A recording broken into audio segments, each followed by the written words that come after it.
Selamat pagi kawan pajak, semoga berada dalam kabar baik dan kondisi yang sehat hari ini.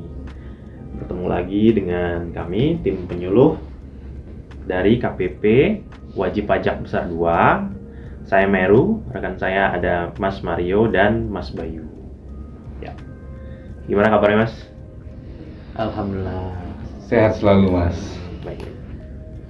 Nah, dalam kesempatan kali ini kita akan membahas tentang Cortex. Ini kan sudah banyak beritanya ya kawan pajak. Mungkin kawan pajak sudah pernah dengar di media atau mungkin sudah ada juga yang diundang secara langsung oleh KPP tempat kawan pajak terdaftar untuk mencoba aplikasinya ya, hands on.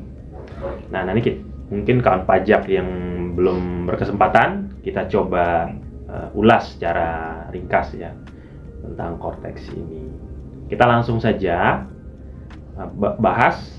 Untuk pembuka saya akan minta tolong kepada rekan saya, Mas, bisa tolong dijelaskan Mas secara ringkas mengenai Cortex. Baik, terima kasih Mas Meru. Selamat siang kawan pajak sekalian.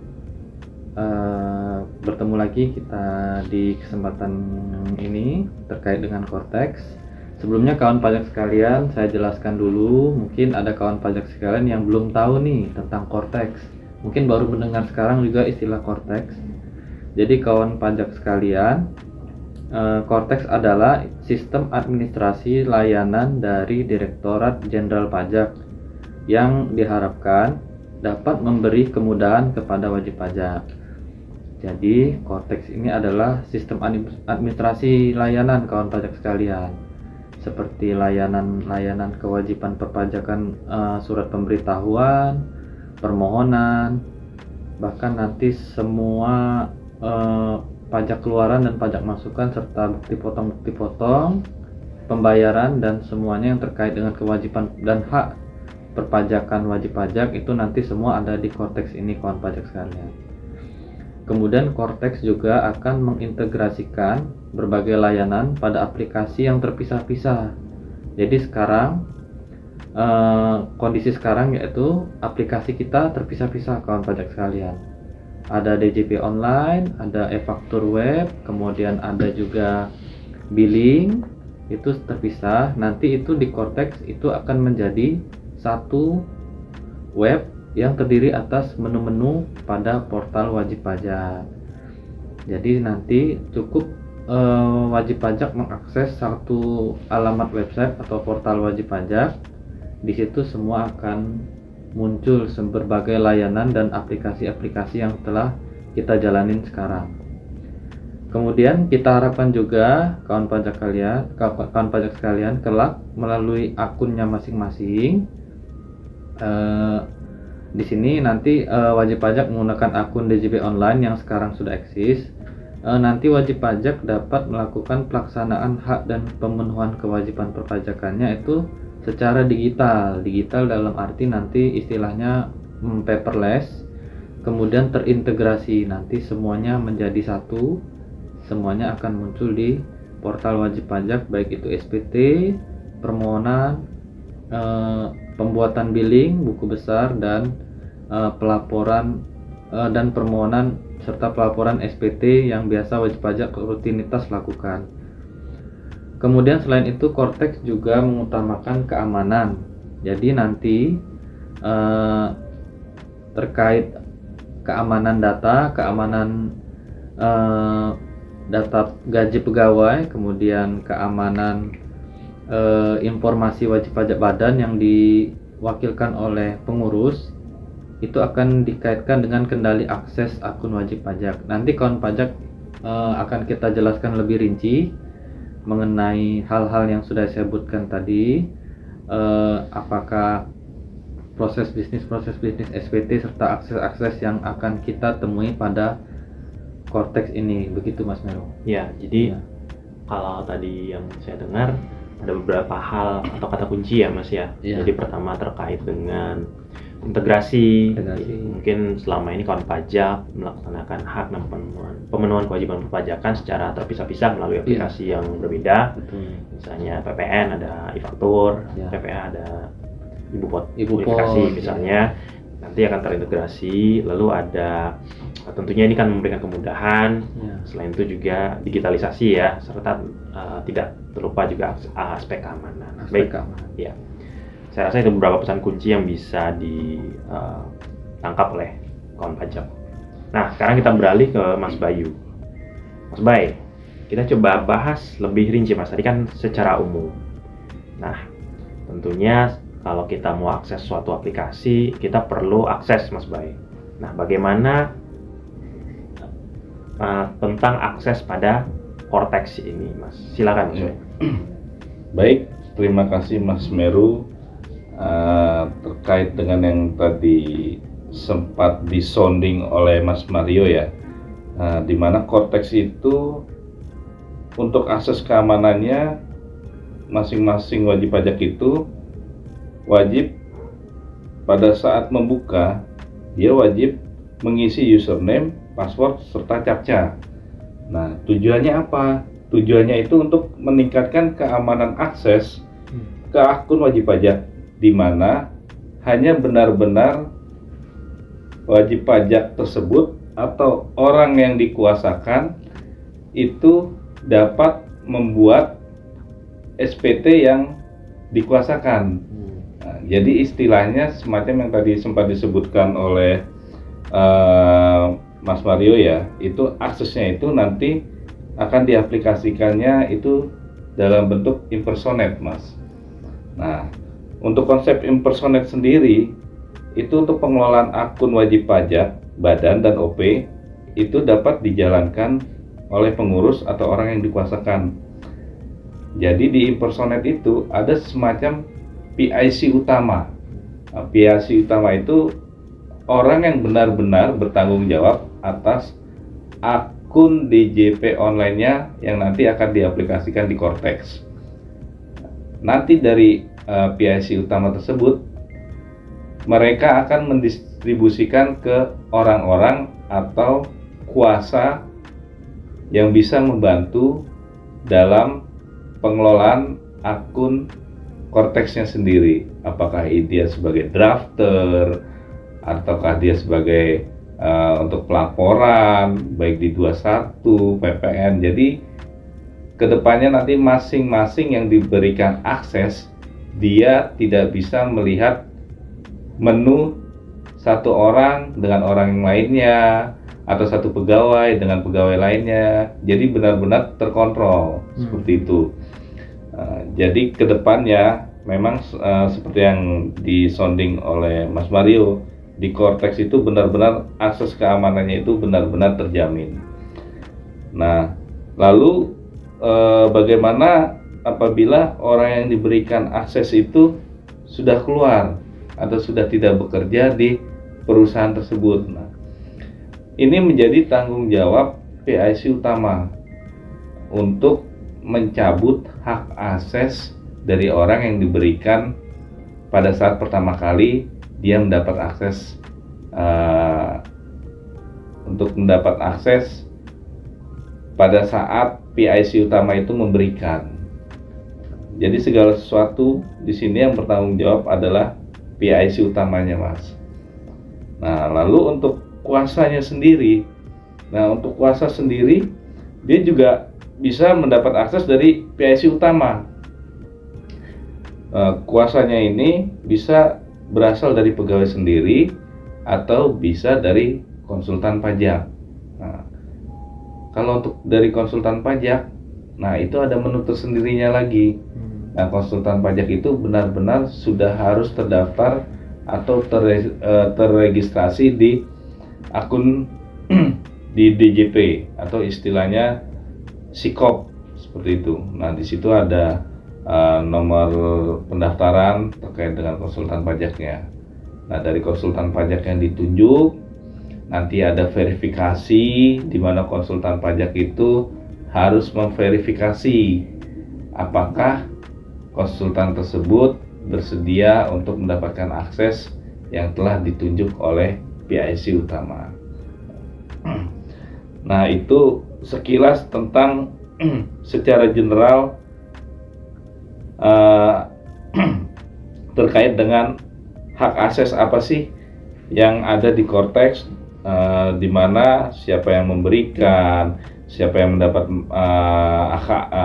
siapa yang mendapat hak akses, dia di jenis pajak apa, terus untuk mencabutnya siapa yang bertanggung jawab. Nah, jadi di Cortex itu wajib pajak diharapkan jangan terlalu khawatir atas menu-menu yang ada di Cortex. Nah, itu tidak bisa dilihat oleh masing-masing pegawai. Seperti itu, Mas. Oke, Mas, baik. Jadi yang saya tangkap tadi dengan adanya semacam koridor-koridor tersebut ya. Iya, betul. Nanti diharapkan kerahasiaan dan keamanan tetap terjaga.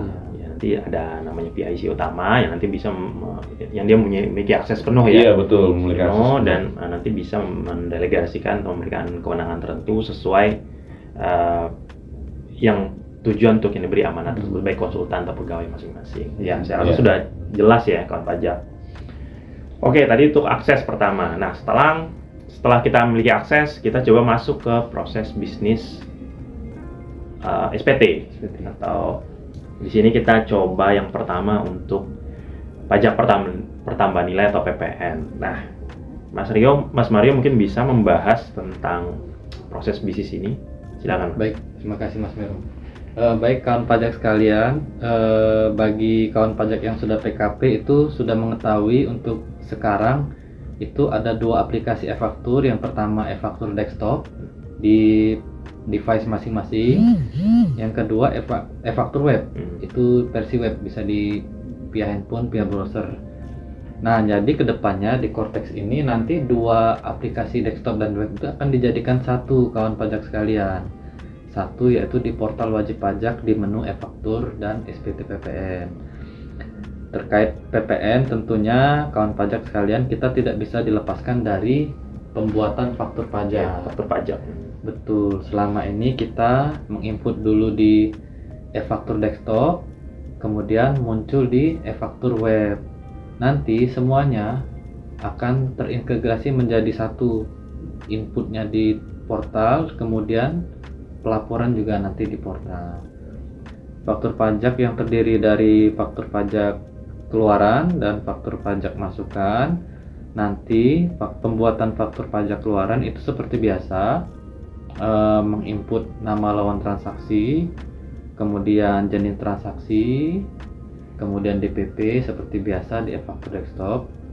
Dan juga di faktur pajak keluaran ini, karena wajib pajak LTO2 yang transaksinya satu bulan bisa ratusan ribu, mungkin puluhan ribu Mas Meru, itu kita kasih menu untuk upload Mas. Namun yang berbeda, selama ini kan yang diupload adalah CSV formatnya, nanti yang diupload nanti formatnya adalah XML kawan pajak sekalian. Untuk XML-nya nanti juga bisa kawan pajak sekalian download juga di situ untuk template-nya. Jadi bisa diedit sendiri, nanti diupload kembali. Kemudian untuk pajak masukan itu seperti biasa nanti pre-populate Mas Mei. Nanti di sini ketika rekanan sudah mengupload pajak keluaran, kemudian sudah submit atau approve di bahasa e-faktur desktop itu approve, itu otomatis akan muncul di pre-populated lawan transaksinya. Jadi sudah tersedia untuk PM-nya ya. Bisa dikreditkan, betul. Bisa dikreditkan, bisa dipilih ya. Bisa dipilih tanpa harus menunggu lawannya lapor Lapor SPT, SPT, betul. Jadi dia belum lapor, ketika sudah submit itu bisa kawan pajak sekalian pakai. Jadi tidak ada istilahnya keterlambatan penerimaan faktur pajak, Mas. Jadi kalau dahulu kita faktur pajak kertas dikirim ke lawan, kalau sekarang sudah muncul otomatis dan bisa lawan download faktur pajaknya untuk melihatnya, dan juga bisa langsung dikreditkan. Kemudian ada juga selain transaksi rutin biasa, ada juga dokumen tertentu yang dipersamakan dengan faktur pajak. Baik, dokumen yang dipersamakan dengan faktur pajak ini juga kita kasih fasilitas. Jadi nanti contohnya transaksi ekspor impor Mas Bay. Dokumennya bisa PIB itu nanti juga kita sediakan menu upload XML untuk dokumen tertentu, baik pajak masukan maupun pajak keluaran. Ya. Ya. Nanti ada dokumen XML untuk mengakomodir yang transaksi yang jumlahnya banyak. Sama seperti pajak keluaran yang biasa, dokumen tertentu ini untuk pajak keluarannya ketika sudah disubmit maka juga akan terpopulated di lawan transaksinya. Bisa langsung dipilih ya. Bisa untuk langsung diambil oleh si Betul. pembeli atau penerima jasa, pembeli BKP atau penerima JKP. Betul. Selain pajak keluaran dan pajak masukan juga kita sediakan di Kortek ini menu notaretur. Oh iya, notaretur. Baik notaretur pajak keluaran maupun notaretur pajak masukan itu juga tersedia. Jadi untuk siklus faktur pajak sudah ada semua ya, baik Terakomodir. keluaran, masukan, retur terkait. Retur Iya. dan dokumen tertentu sudah Iya. kita akomodasi. Kemudian juga ada fitur kode barang dan jasa. Di situ sudah kami sediakan semua. Tinggal nanti dipilih, bahkan bisa di-download juga daftar kodenya. Betul, bisa. Jadi memang fiturnya relatif baru ya untuk Betul. kode barang jasa. Namun kawan pajak tidak perlu khawatir karena sudah ada daftarnya, daftarnya. betul. Nanti bisa menyesuaikan dari daftar yang sudah ada tersebut. Betul, sudah Ya. ada benar.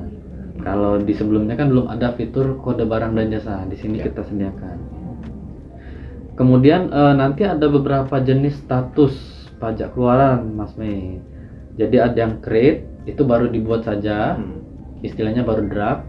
Kemudian approve, kemudian submit. Kemudian nanti ada banyak lagi status faktur pajak keluaran yang bisa kawan pajak nanti lihat sendiri. Lihat di menunya ya. Di menunya Ya. ada petunjuknya, Ya. betul. Begitu approve akan menjadi faktur pajak masukan, langsung muncul di lawan transaksi. Ya. Tinggal dia cek aja di faktur pajak masukan, nanti muncul tanpa menunggu si pembuat melaporkan SPT. Iya. Kemudian pembuatan faktur pajak mungkin sudah diakomodir semua. Kita kemudian bisa langsung menuju ke pembuatan SPT. Ya.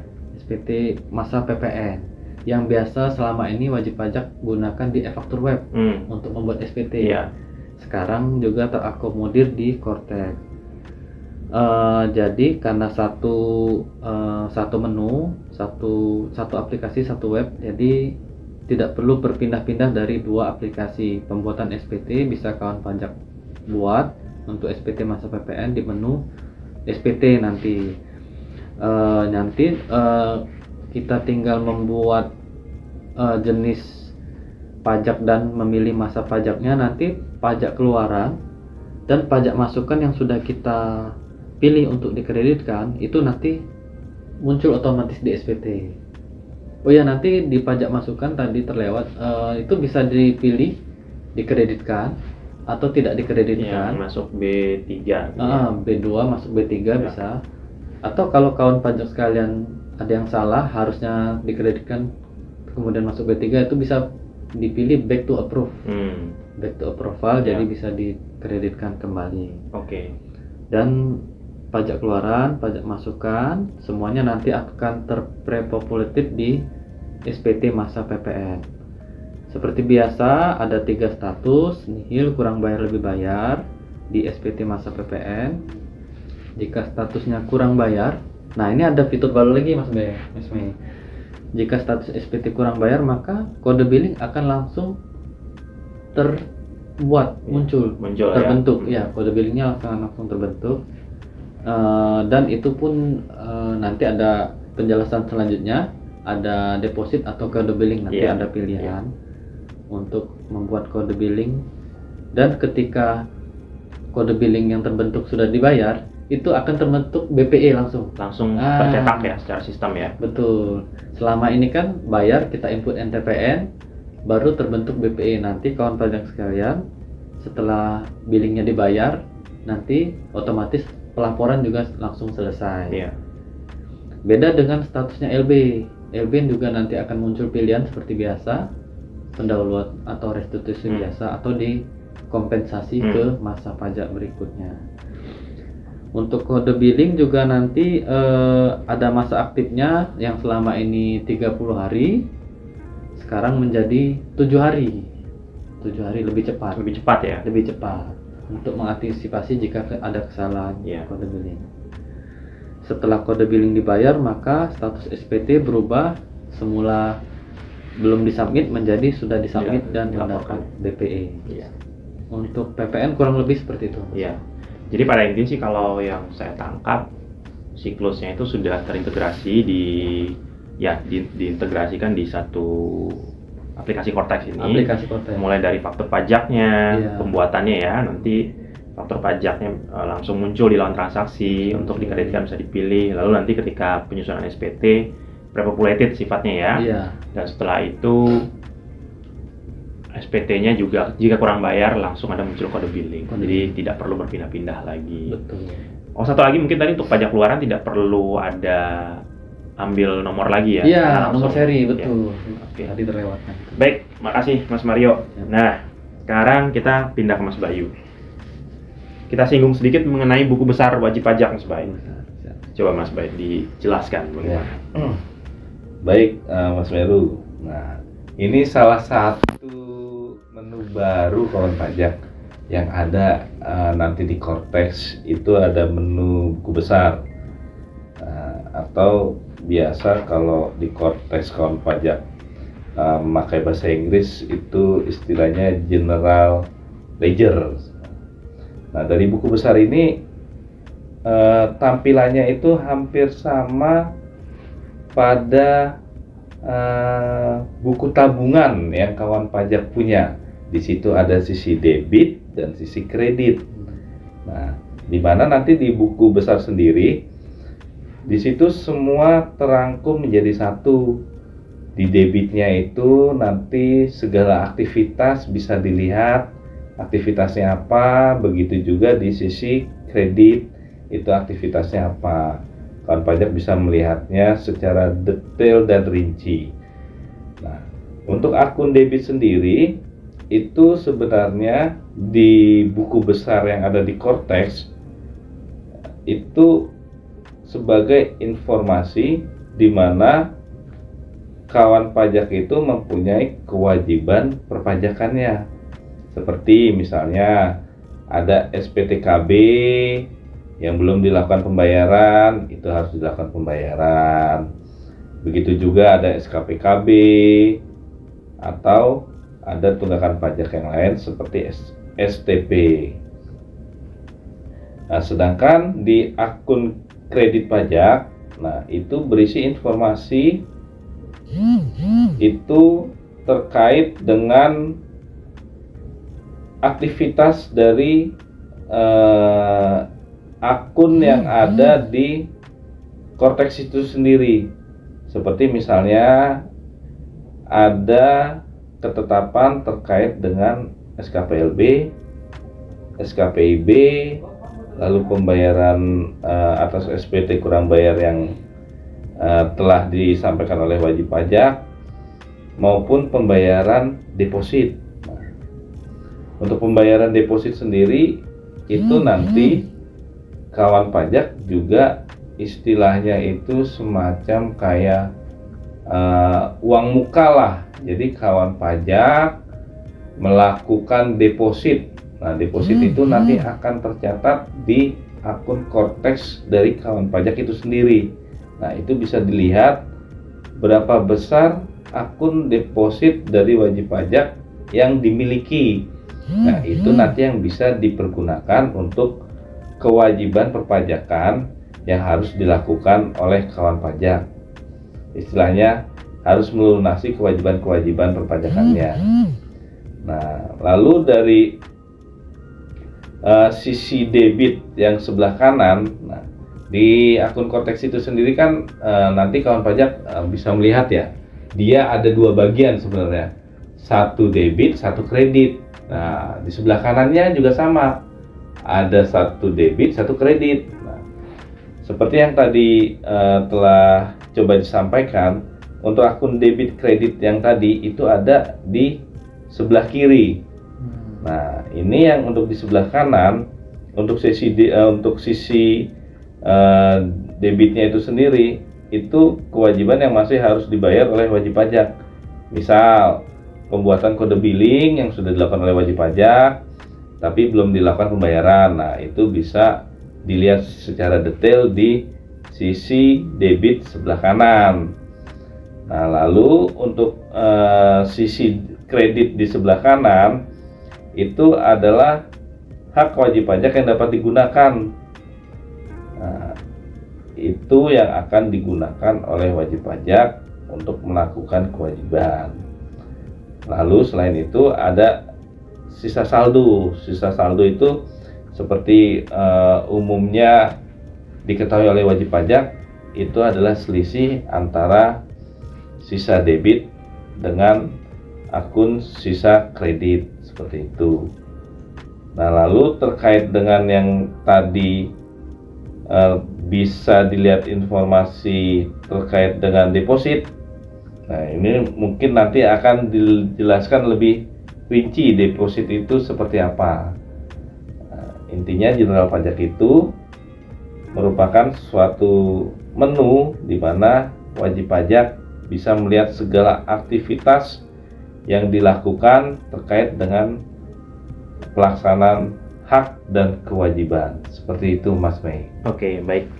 Makasih Mas. Jadi tadi ada debit dan kredit ya. Debit itu terkait dengan kewajiban, sedangkan kredit ya artinya kebalikannya, itu terkait dengan hak. Nah, tadi sudah sempat disinggung di PPN, terus disinggung lagi di buku besar wajib pajak terkait deposit pajak. Nah, ini fitur baru nih Mas Mario. Iya. Bisa diuraikan sedikit Mas tentang fitur baru deposit pajak ini? Baik Mas Mei. Baik kawan pajak sekalian, ini adalah fitur yang belum ada sama sekali sebelumnya, yaitu deposit pajak. Jadi deposit pajak ini adalah pembayaran oleh wajib pajak, namun tidak terkait dengan utang pajak apapun. Jadi dia bebas statusnya dan dia punya kode map tertentu yaitu 411618100. Nah, nanti wajib pajak setorkan dan setelah setor akan masuk ke buku besar yang dijelaskan Mas Bayu tadi sebelumnya. Ya, sisi kredit artinya ya. Sisi kredit, Ya. betul. Sisi kredit adalah hak wajib pajak yang bisa dia pakai, baik itu uang deposit maupun uang lebih bayar. Jadi setelah dia setor, nanti masuk ke buku besarnya. Deposit ini bisa wajib pajak gunakan untuk membayar apapun, Mas. Membayar jenis pajak apapun, bahkan termasuk tunggakan pajak, SPP maupun SKP. Dan juga memperoleh keunggulan yaitu mencegah wajib pajak terlambat bayar. Jadi ketika dia melaporkan SPT kurang bayar atau ada tagihan, itu bisa langsung menggunakan deposit dengan metode pemindah bukuan. Ketika dia bayar, akan terbentuk dua buah bukti pemindah bukuan, yaitu bukti pemindah bukuan mengurangi sisi kredit dan mengurangi sisi debit. Betul. Jadi baik pembayaran SPT maupun pembayaran tunggakan pajak melalui mekanisme pemindah bukuan. Nanti wajib pajak bisa lihat nomor pemindah bukuannya di buku besar. Ada nomor keterangan pemindah bukuannya. Kemudian jika mau membayar tunggakan maupun SPT kurang bayar, namun saldo deposit tidak mencukupi. Nah, itu nggak bisa sebagian deposit sebagian billing kawan pajak. Artinya harus semuanya dibayar dengan deposit tersebut. Iya. Saldo deposit harus melebihi. Tidak bisa sebagian. Mungkin kawan pajak berpikir, oh bisa sebagian deposit, bisa sebagian billing nih. Tidak bisa. Harus salah satu mencukupi. Kemudian juga ini tidak akan hilang, bisa di carry over sisa depositnya di akun saldo. Dan yang terakhir itu deposit ini berbeda dengan deposit bank kawan pajak, karena tidak ada deposito bunganya. Iya, betul. Seperti itu. Namun keunggulannya ya wajib pajak tidak perlu ke bank repot-repot membayar dan memindah bukukan untuk setoran deposit SPT kurang bayar ataupun posisi SKP. debit lah ya. Posisi debit, betul. Seperti itu Mas Mei. Ya, jadi memang fitur baru deposit ini mudah-mudahan dapat membantu kawan pajak untuk melakukan pemenuhan kewajiban perpajakan ya. Nah, kita lanjut. Selanjutnya Mas Bay, tadi kita udah bahas PPN, sekarang kita ke PPH nih. Kalau PPH tentunya tidak lepas dari yang pertama tuh ibu pot ya. Baik ibu pot unifikasi atau yang apa? Ya 21 juga ya, 21 unifikasi juga. Nah, mungkin dijelaskan langsung saja Mas Bay yang 21 dan non 21 ya. Ya, baik Mas Meru. Mungkin ada sedikit tambahan ya terkait dengan yang tadi dijelaskan oleh Mas Mario terkait dengan deposit pajak. Nah, sebenarnya deposit pajak itu menguntungkan wajib pajak, Mas Meru. Nah, ini kenapa menguntungkan? Karena mengantisipasi adanya keterlambatan pembayaran. Karena tanggal bayar dihitung tanggal deposit. Iya, betul. Karena tanggal pembayaran dihitung tanggal deposit. Jadi, secara otomatis wajib pajak tidak akan terkena istilah sanksi untuk denda keterlambatan seperti itu. Ya. Nah, itu terkait tambahan atas deposit pajak. Nah, lalu terkait dengan e-bupot itu sendiri. Nah, untuk e-bupot itu sendiri untuk di Cortex itu hampir sama seperti yang existing saat ini. Jadi menunya itu memang secara keseluruhan itu ada PP pasal 23, 4 ayat 2 dan sebagainya ya, terkait dengan jenis pasal yang lain. Nah, mungkin di sini yang membedakan itu untuk pembuatan e-bupotnya sendiri, baik itu bisa untuk pembayarannya, seperti yang tadi dijelaskan, itu pembayarannya bisa melalui deposit atau bisa melalui kode billing. Dan kode billing itu terbuat ketika SPT kurang bayar, di aplikasi langsung muncul kode billing ya. Betul. Kalau tidak ada, mirip dengan PPN tadi, Iya, tidak ada deposit ya. Betul. Ya. Nah, itu kode billing bisa langsung muncul apabila di akun Cortex-nya tidak ada deposit, Mas. Ya. Kalau deposit atau depositnya nggak cukup ya? Iya, betul. Nah, kalau ada deposit, wajib pajak diberikan dua pilihan. Ya. Apakah menggunakan deposit atau pembuatan kode billing baru. Ya. Nah, lalu yang membedakan seperti yang tadi di awal sudah dijelaskan oleh Mas Mario. Nah, ini untuk pembuatan kode billing ini ada jangka waktunya 7 hari. Nah, jadi untuk SPT e-bupot itu yang akan dilaporkan wajib pajak, sebelum wajib pajak membuat kode billing, ini wajib pajak ini harus benar-benar aware atas inputan yang telah dilakukan di Cortex. Nah, karena apabila sudah dilakukan inputan, lalu secara keseluruhan telah tampil kurang bayarnya berapa, lalu secara tidak sengaja langsung buat kode billing, nah itu mau tidak mau harus dilakukan pembayaran atau menunggu kode billing itu expire. Hangus ya? Iya, selama 7 hari. Nah, tapi ada risiko terlambat pelaporan nanti kalau seperti itu kan? Iya, betul. Ada terlambat kalau 7 hari itu iya, lewat dari tanggal lapor. Untuk terlambat pelaporan. Nah, tapi baiknya lagi itu bisa tercover oleh deposit, Mas, gitu. Nah, kalau oleh deposit kan, kalau seandainya ada kurang bayar, dia otomatis langsung kita pilih lagi, ya kan? Kita pilih deposit. Nah, itu untuk deposit maupun kode billing. Nah, lalu untuk pembuatan kode billing sendiri itu nanti sudah terinci satu persatu tuh, Mas. Jadi kode billingnya hanya satu. Kode billing satu, tapi itu mencakup seluruh jenis pajak. Ya. Nah, dia telah mencakup seluruh jenis pajak. Nanti secara otomatis tuh udah istilahnya udah ngeling ya, udah ngeling ke masing-masing jenis pajak yang dilaporkan oleh wajib pajak. Jadi ibaratnya sudah effort wajib pajak membuat kode billing sudah berkurang lah. Berkurang. Ya, jadi tidak perlu buat satu-satu, hanya satu langsung terintegrasi di inputan Cortex yang ada pada saat wajib pajak, misal membuat e-Bupot maupun SPT yang lain. Seperti itu, Mas. Ya. Oke, artinya tadi juga pesan kuncinya adalah kemudahan ya, mirip dengan PPN tadi, e-Bupotnya dibuat di Cortex, nanti SPT juga bisa di situ langsung. Lalu jika memang ada kurang bayar, kode billing juga bisa langsung di sana. Nah, untuk A1 gimana, Mas? Ini bisa juga ya? Bisa, Mas Meru. A1 seperti biasa untuk tahunan karyawan ya, bukti potong A1 itu tidak jauh beda dengan yang sekarang, hanya saja ini nanti diakomodir di Cortex jadi satu kesatuan web. Dan juga ada fitur nanti upload, tapi seperti biasa bukan CSV tapi XML. Iya. Jadi sudah beralih ke XML nanti ya. XML. Okay. Artinya nanti proses sudah smooth juga ya. Sudah smooth. Ketika si pemberi kerja sudah buat, jadi karyawan terkait bisa muncul. Ya diakses di akun dia. Diaksesnya, bahkan ada menu dokumen. Ya. Bisa download juga langsung dokumen A1-nya. Iya, diunduh ya. Dan mengurangi pekerjaan tanda tangan manual, Mas. Iya. Bupot A1 nanti ada barcode-nya sendiri langsung. Ya.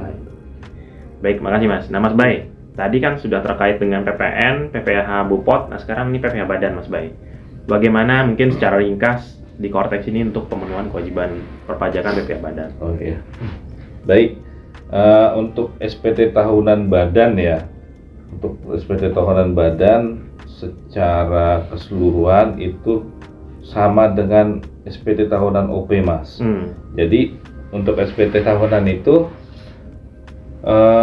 kalau yang existing saat ini ya, kita mengisinya dari belakang, dari lampiran, lalu secara otomatis akan muncul ke depan di induk. Nah, kalau untuk nanti yang ada di Cortex, kita harus mengisi induknya dulu. Nah, proses dibalik ya. Betul, proses dibalik. Tapi induknya itu berisi pertanyaan-pertanyaan, Mas. Nah, dari pertanyaan-pertanyaan itu, apabila kita mencoba menjawab ya, nanti akan muncul lampiran yang perlu diisi. Iya, lampiran yang perlu diisi.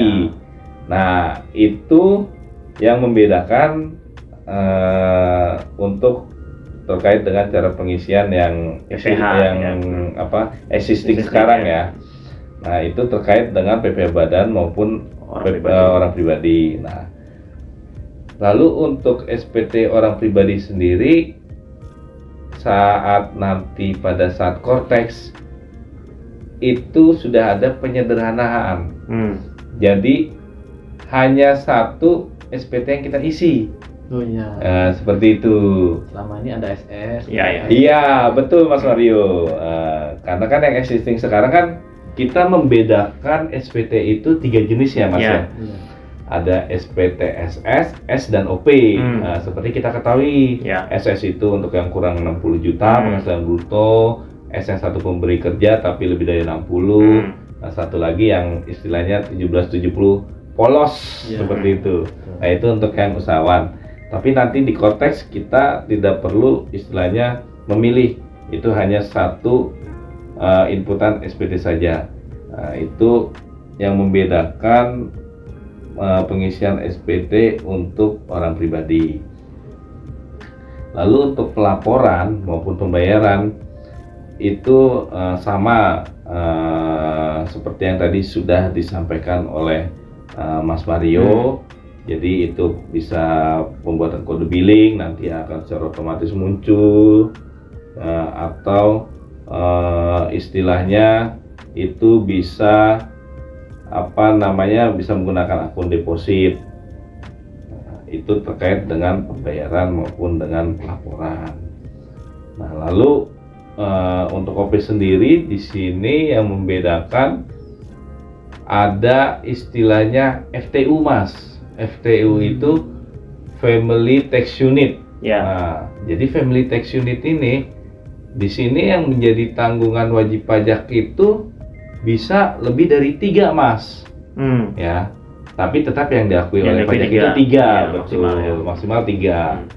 Nah, itu nanti di FTU sendiri apabila yang menjadi tanggungan itu istilahnya mendapat penghasilan, nanti dia akan langsung terintegrasi di Cortex di akun yang menjadi istilahnya kepala keluarga lah, seperti itu. Nah, itu yang ada di menu FTU yang nanti akan terintegrasi ke depan, seperti itu, Mas. Oke, sudah jelas juga ya untuk pajak di PPH juga kurang lebih tidak ada perbedaan secara umum, tapi untuk pengisian nanti SPT PPH-nya dibalik prosesnya dari induk, dan ketika kita mengisi formulir induk nanti ada lampiran-lampiran yang perlu diisi selanjutnya atau dilampirkan. Sama untuk kode billing deposit juga langsung dibuat di sana. Nah, terakhir nih Mas Mario, selain dari probis tadi, mungkin ada probis lain yang perlu disampaikan untuk pada wajib pajak, kawan pajak ya? Betul, selain probis SPT, buku besar, ada probis-probis lainnya yang akan muncul di Cortex ini kawan pajak sekalian, yaitu ada menu notifikasi ketika wajib pajak itu mendapat surat tagihan pajak. Ada menu lonceng notif. Nah, jadi wajib pajak bisa lihat di situ ada kewajiban yang harus dia penuhi. Kemudian juga bisa di-download STP-nya jadi paperless, di-download dan dicetak. Dan juga bisa langsung dibayar melalui deposit ya. Betul. Kemudian juga ada menu pengungkapan ketidakbenaran ketika pemeriksaan ya. Betul, pemeriksaan berlangsung. Juga, nah ini juga nih terkait pengawasan. KPP bisa mengirimkan SP2DK tuh via Cortex. Ya, langsung masuk ke akun ya. Masuk akun. Jadi tidak perlu lagi mungkin waktu beberapa hari untuk menerima surat dari KPP. Betul. Jadi KPP mengirim dan wajib pajak bisa mencetak dan juga bisa merespon dari situ juga. Iya, jadi responnya juga bisa langsung diterima secara sistem ya. Jadi mengurangi jangka waktu pengiriman, betul. Terus yang terakhir juga bisa mengajukan layanan-layanan perpajakan yang nanti akan dimunculkan seperti SKM, pemindah bukuan, dan layanan-layanan lainnya yang bisa diajukan tanpa harus ke KPP nantinya, Mas. Ya, betul. Mungkin seperti itu. Dan tambahan dikit di SPT OP tadi, itu nanti SPT OP-nya memerlukan serter, Mas, untuk. Untuk verifikasi, Mas, verifikasi serter. Untuk verifikasi sebelum dilaporkan, Mas. Betul. Seperti itu, Mas. Ya, tadi makasih Mas Mario, Mas Bayu, kita sudah bahas ya tentang Cortex, tentang beberapa probis yang bisa terkait PPN, terus terkait dengan Bupot, terkait PPH, serta ada mungkin menu-menu lain untuk pelaksanaan hak dan pemungutan perpajakan. Ya, kita rasa ini akan sangat bermanfaat bagi wajib pajak ya, karena tadi yang saya ulang lagi mungkin yang di pertama kali sampaikan bahwa ini integrasi ya, integrasi yang diharapkan nanti membawa kemudahan bagi para kawan pajak dalam melaksanakan hak dan pemungutan perpajakan. Oke, kita cukupkan pertemuan kita kali ini. Semoga diskusi ini dapat bermanfaat bagi kita semua. Kita dulu pajak kuat, APB sehat. Terima kasih. Terima kasih kawan pajak.